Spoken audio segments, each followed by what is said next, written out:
Sir राज्य budget आसूची आज आसी इनकम टैक्स स्लैब रे भी आम जो स्टार्ट करथिले एटा 12 लाख पर्यंत इनकम टैक्स छाड़ करथुन सरकार ताकू नै कि बजेट को आपण आज केमति देखुछन नहीं राज्य बजेट को बर्तमान सागर किसी तुलना कर दरकार नहीं। केंद्र बजेट हाँ केंद्रीय बजेट जहाँ ये मध्यवित्त परिवार विशेष भाव में जो माने आयकारी रोजगार करुँच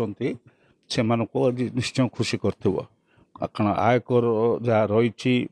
तार जो डिडक्शन रही बहुत दिन धरी 11 वर्ष धरी किसी हो नाला किंतु यह तो ए वर्ष पे लागू हम नहीं यह लागू हम 25-26 ए 26-27 बेलू जो दाखल करेंगे 26 मसीह ये इनकम टैक्स से को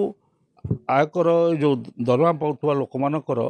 हुए तो दरमा बहुत बढ़ी जाइए कारण अष्टम पे कमिशन आसुंच से अष्टम पे कमिशन जिते तांकर देवे रिपोर्ट देवे ताकू जदि सरकार लागू करती ताहले हुए तो वर्तमान जे 6 लाख टंका पाउची से 12 लाख टंका पाइब जे 7 लाख टंका पाउची से ऊर्ध्व पाइला सो 12 लाख टंका पर्यंत जो कह जाउची वर्तमान जे कन्सेसन पाइबे बोलिकी से जिते पुणी बढ़ आसंता वर्ष बढ़ से इनकम टैक्स रिटर्न दाखल करुवे से आंकर पड़ो इनकम टैक्स पड़ो किंतु यह कथा जे ये ग्रुप जो मैंने वर्षियान लोक मैंने अच्छा जो मैंने इनकम टैक्स पे वर्षियान लोक अच्छा से गोटे भल बेनिफिट आदि पाई से स्टैंडर्ड डिडक्शन 50,000 लाख टंका बढ़ी एवं जो बारंबार इनकम टैक्स दवाई रिटर्न दाखल करा पड़ूला अंततः 4 वर्ष 3-4 वर्ष रिलैक्सेशन इनकम टैक्स रिटर्न दाखल करने पड़ न पारे ये हूँ कथा कारण एम सब विशेष भाव में पेंशन भोगी मैंने ये गोटे दृष्टि कथा है ये जो इनकम टैक्स जो डिडक्शन है कंसेसन मिलला से 3 गोष्ठी लोक खुशी गोटे होती जो माने इनकम टैक्स पे मध्यवित्त आयकारी माने मध्यम वर्गर एवं द्वितीय पर्याय होती दोकानी माने कारण दोकानी मानू जो जो जिनस सस्ता करा जाइछि कपड़ा जोता मेडिसिन से सब जिनिस लोक माने बजार किणवा को जाती माने ये मध्यवित्त परिवार बेसी संख्यार किणवा को जाती सो जिते एमाने बजार को जीवे बजार चलचंचल हो उठिबो बजार चलचंचल हवा सांगे मैन्युफैक्चरिंग यूनिट जो मैंने उत्पादन करुँच से चलचंचल हे से चलचंचल हेले ये गोटे कथा जानवर हम इनडायरेक्ट टैक्स बा जीएसटी आदाय बहुत बढ़ी एगुड़ाक सब हूँ समस्त एनालिसिस करवा दरकार जीएसटी आदाय बहुत बढ़ी कारण सब जिनस टिकस अच्छी इनडायरेक्ट टिकस अच्छी सो से करी सरकार ये आदाय करेंगे किंतु यह सत्य जो स्टाग्नेशन आसी जाइथिला ओडिशा भारत वर्षर अर्थनीति रे जो दुर्बलता देखा देइथिला अर्थनीति जो तलू को खसी जवार देखा ए वर्ष 6.3% ग्रोथ थिला कला वर्ष कमी जाइथिला एक्सपेक्टेशन तार बहुत एवं आसंता वर्ष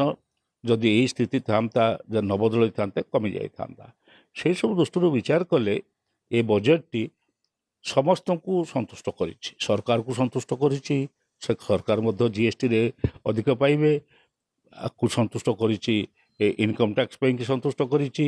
वरिष्ठ नागरिक समस्त कर दोकानी मानक कर शिल्पपति मानक जो मैन्युफैक्चरर सरकार गोटे इनडायरेक्ट टैक्स ऊपर बेसी फोकस करछन डायरेक्ट टैक्स को टिके कमै दउछन ना एटा हबा फल इन्फ्लेशन तो बढ़ी जीवो ना दीटा जाक बढ़िबो डायरेक्ट टैक्स बढ़िबो इनडायरेक्ट टैक्स कलेक्शन कमिबो डायरेक्ट टैक्स नेक्स्ट ईयर को कलेक्शन कम बढ़िबो सो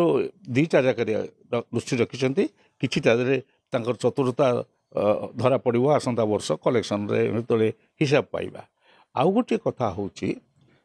एंटायर बजेट जो तैयारी होइछि वर्ष यही समय आम सब लक्ष्य करवा दिल्ली इलेक्शन जो निर्वाचन होगा जाऊँगी अल्प दिन भितर 8-10 दिन भितर माने यही सप्ताह ये भितर सेतबेल को दिल्ली बजार वर्तमान आज दिन में खुशीर लहर खेली जाइर जो दोकानी माने शॉपकीपर्स माने से माने बहुत खुशी थे एवं दिल्ली जो सेंट्रल एम्प्लॉय माने अच्छा केंद्रीय एम्प्लॉय माने अच्छा ଯେହେତୁ ବର୍ତ୍ତମାନ 8th ପେ କମିଶନ ଆସିନାହିଁ, ଯାହା ଦରମା ସେ ଏବେ ପାଉଛନ୍ତି ସେଥିରେ ପାଇଗଲେ କନସେସନ୍ ପାଇବେ ବୋଲିକି ତାଙ୍କର କହି ଦିଆଗଲା। ସେ ପାଉ ପାଉ ହୁଏତ ବର୍ଷକ ପରେ କଥାଟା ଆସିବ, କିନ୍ତୁ ସେମାନେ ମଧ୍ୟ ଏଥିରେ ଖୁସି ଥିବେ। ଏଣୁ କାଲିର ଅଳ୍ପ ଦିନ ଭିତରେ ଯେଉଁ ଭୋଟ୍ ହେବ, ସେ ଭୋଟ୍ରେ ଇଏ ସାହାଯ୍ୟ କରିବ ଏଇ ବଜେଟ୍। ଆଉ ଗୋଟିଏ ନିର୍ବାଚନ ପାଖାପାଖି ଆସୁଛି ବିହାର, ଏଥିରେ ଅଧିକାଂଶ ବେନିଫିଟ୍ ବିହାରକୁ ବି ଯାଇଛି। ଆମେ ଲକ୍ଷ୍ୟ କରିବା